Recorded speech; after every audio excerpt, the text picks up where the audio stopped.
কবিতা হঠাৎ দেখা। কবি কবিগুরু রবীন্দ্রনাথ ঠাকুর। রেলগাড়ির কামরায় হঠাৎ দেখা, ভাবিনি সম্ভব হবে কোনোদিন। আগে ওকে বারবার দেখেছি লাল রঙের শাড়িতে, ডালিম ফুলের মতো রাঙা।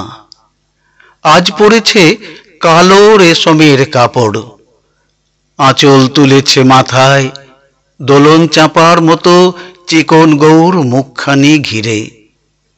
মনে হলো কালো রঙে একটা গভীর দূরত্ব ঘনিয়ে নিয়েছে নিজের চারদিকে, যে দূরত্ব সর্ষে ক্ষেতের শেষ সীমানায় শালবনের নীলাঞ্জনে। থমকে গেল আমার সমস্ত মনটা, চেনা লোককে দেখলেম অচেনার গাম্ভীর্যে। হঠাৎ খবরের কাগজ ফেলে দিয়ে আমাকে করলে নমস্কার। সমাজবিধির পথ গেল খুলে, আলাপ করলেম শুরু। কেমন আছো, কেমন চলছে সংসার ইত্যাদি। সে রইল জানলার বাইরের দিকে চেয়ে, যেন কাছের দিনের ছোঁয়াচ পার হওয়া চাহনিতে। দিলে অত্যন্ত ছোট দুটো একটা জবাব, কোনোটা বা দিলেই না, বুঝিয়ে দিলে হাতের অস্থিরতায়।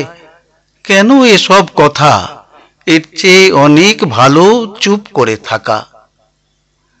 আমি ছিলাম অন্য বেঞ্চিতে ওর সাথীদের সঙ্গে।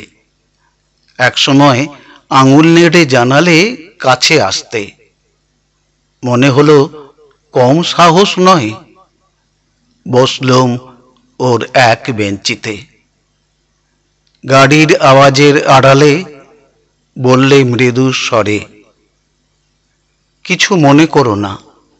সময় কোথায় সময় নষ্ট করবার? আমাকে নামতে হবে পরের স্টেশনেই। দূরে যাবে তুমি, দেখা হবে না আর কোনো দিনই। তাই যে প্রশ্নটার জবাব এতকাল থেমে আছে, শুনবো তোমার মুখে। সত্য করে বলবে তো? আমি বললেম, বলবো। বাইরের আকাশের দিকে তাকিয়েই শুধোলো, আমাদের গেছে যে দিন, একেবারেই কি গেছে? কিছুই কি নেই বাকি? একটুকু রইলেম চুপ করে, তারপর বললেম, রাতের সব তারাই আছে দিনের আলোর গভীরে। খটকা লাগলো, কি জানি বানিয়ে বললেম নাকি। ও বললে, থাক এখন যাও ওদিকে। সবাই নেমে গেল পরে স্টেশনে, আমি চললেম একা।